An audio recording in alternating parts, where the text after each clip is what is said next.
Hello friends, in today's video we will discuss in detail the formation of Indian National Congress and all the important sessions of Congress. So let's start.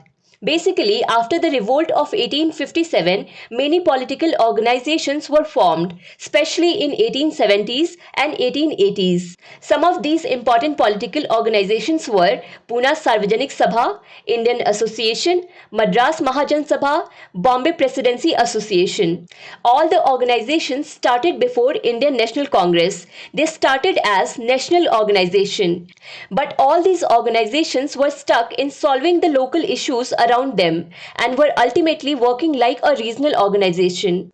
What used to happen was that people from the surrounding used to come with small problems. Like today, our buffalo did not give milk. Today, it gave milk, but someone else drank it. And many more problems like this used to appear every now and then. So, in general, the agenda of all these organizations was made mostly regional. But this is not a new thing. It happens even in today's era. Now, looks at the Aam Aadmi Party only. This party, which started by raising the problems of national issues, has now remained confined to the issues of electricity and water in Delhi. So, as we have seen that because all these organizations were functioning in specific part of India, that is why these organizations remained only as a regional organization. But on the other hand, the British government was passing such laws one after the other, due to which the racial and dictatorial attitude of the British government was directly visible and anger was increasing in the country. Now there was an urgent need for such an organization which would not talk about any one region but for the whole of India and become the national organization and fight the British in their language. Those three acts of the British government, because of which India finally decided that it could not be tolerated anymore and Indian National Congress would have to be formed. The names of those acts are Vernacular Act 1878, Arms Act 1878 and Ilbert Bill 1884. These three acts worked as fuel in the fire, and because of this, all the intellectuals of the country together established the Indian National Congress Party in 1885. If you want to know about Vernacular Act and Ilbert Bill in detail, then animated videos are available on both these topics on Bookstava channel. You will get the link in the description. Now here is a twist in the story. The founder of the Indian National Congress was not an Indian but a retired civil service officer named A.O. Hume. A.O. Hume gathered all the Indian intellectuals and formed the Indian National Congress. Friends, there is an important quote that I want to share with you. A goal properly set is halfway reached. Means if you have set your goal properly, then believe that half the work is over. So here we have also set our goal for this video of 300 likes. So please like this video to reach this target.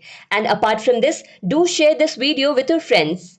Let's go back to our topic. And because the founder of Congress was a retired British officer, so questions had to be raised on the formation of such an organization.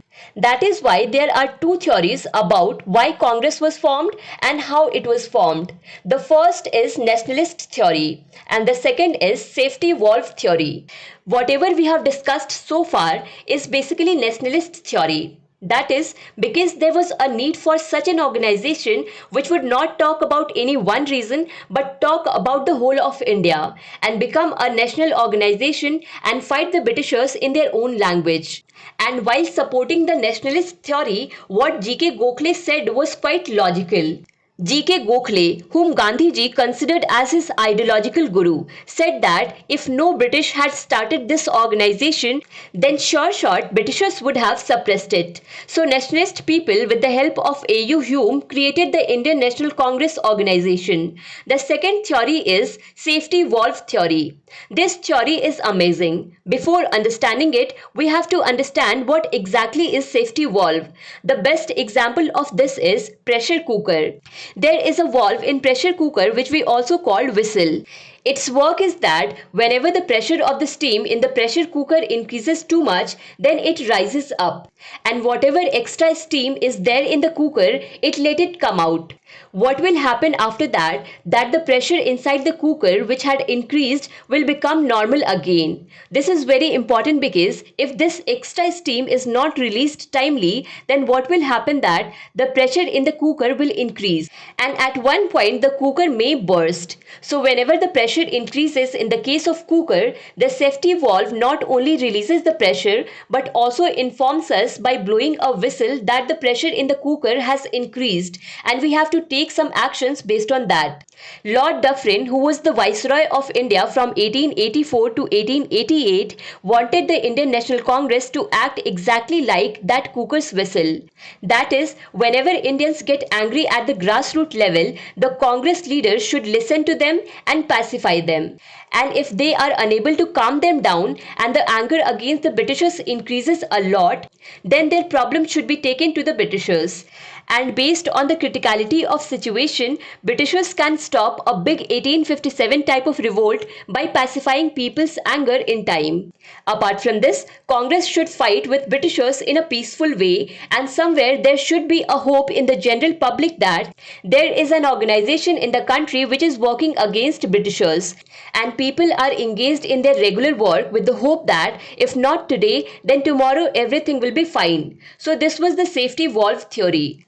Lala Lajpat Rai used this term for Congress for the first time in 1916 in his newspaper Young India, that is almost 30 years after the formation of the Indian National Congress. Let us see the sequence of events from the beginning. In December 1884, A.U. Hume called a private meeting in Madras, in which 17 people were invited. In this meeting, all these people together decided that let's make a national organization whose name would be Indian National Congress. At that time, the main objective of forming the Indian National Congress was that more and more educated Indians should come together and political dialogue should start between the British government and these intellectual people. These people thought that now this year has passed.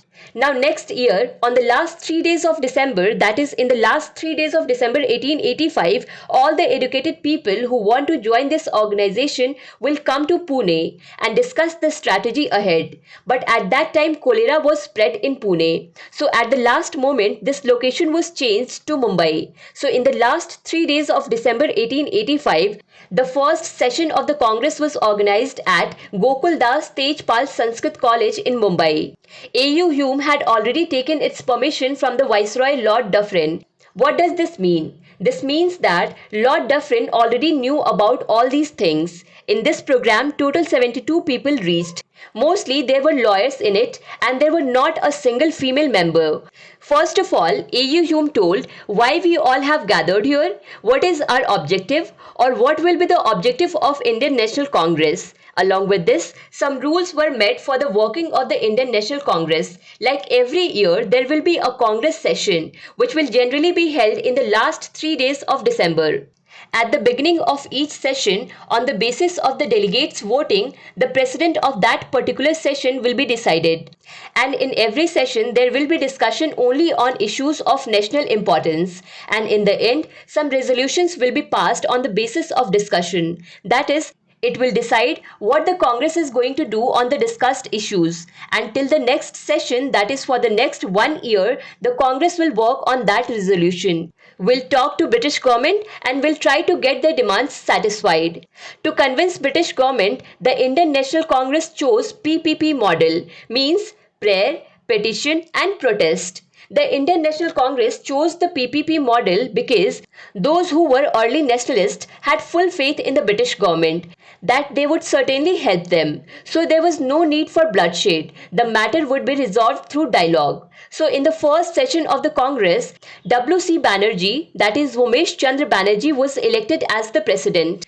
Umesh Chandra Banerjee was a very famous lawyer of that time. So as I told that, the Indian National Congress had decided that after every session, some resolutions would be passed, which would be tried to convince the British government by talking to them. So after the first session, the Indian National Congress passed 9 resolutions. Out of these resolutions, 3 most important resolutions we will discuss here.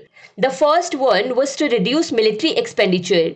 Indian nationalists felt that British government was spending a lot of expenditure on military, which is not needed much, and it is causing a lot of loss to the country. The second resolution was the civil service exam, which was held only in London at that time, to get it done in India as well, because every Indian who wanted to become a civil servant could not afford the flight tickets and other expenses to go to London. Apart from this, the third resolution which was passed in the first session of the Indian National Congress was that legislative councils should be formed in three places: North-West Frontier Province, Sindh and Awadh. So as we have seen that Lord Dufferin was already aware of every activity of the Indian National Congress. Earlier he was looking at these things very neutrally. But as soon as these 9 resolutions reached him, his mind got disturbed and he said that this Indian National Congress does not represent the whole of India. These 70-80 people cannot represent the whole country. In fact, they are not even connected with the people. Lord Dufferin rejected the Indian National Congress as a microscopic minority. So this was part 1 video of the Indian National Congress formation. In this, we discussed the formation of the Indian National Congress, its objectives, working methods, as well as the details of the first session. In part 2 of this video, we will cover the important details of all the sessions of the Indian National Congress, and that too in an interesting way, as well as discuss what was the atmosphere in the country when those sessions were happening or were about to happen. What were the circumstances? And what will happen with this? You will not have to remember all the sessions, but you will remember the sequence of events yourself. Videos are available on many topics of history on Bookstava channel. You can watch them too. If you like this video, then do not forget to press like button. Share this video with your friends and subscribe to Bookstava channel to keep watching more such videos. Thank you so much for watching Bookstava.